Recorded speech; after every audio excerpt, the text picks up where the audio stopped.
We've seen, Robinhood is blurring that boundary really fast, and Republic and a few others are, which are tokenizing private vehicles like SpaceX. Yeah. Okay, that's interesting. The later stage, but what basically a lot of crypto is already is just early stage that is tokenized as opposed to equity, and some do token and equity to make it even more confusing.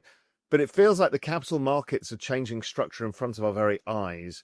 That things like the Circle IPO are going to be less and less relevant in the future because, as you say, what is an equity, what is a token doesn't matter, because once the regulation is cleaned up, they can accrue rights, they can accrue dividends or economic rights, whatever it may be.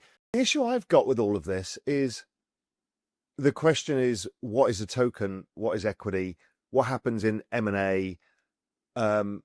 What happens when tokens don't die? Equity does die. What happens when line of business goes bust or whatever? It's just, there's still a complexity around what the hell this thing is. Yeah. Well, this is where I think the programmability of tokens is going to become the real focus of discussion.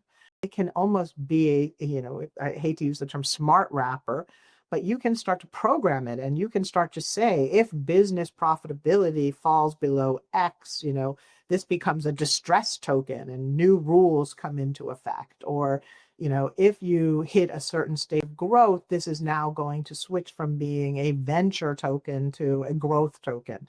And that can be programmed into these contracts so that they can actually morph and change and respond to market conditions that can be delivered, and the data needed to really feed those potential changes can be delivered via oracles.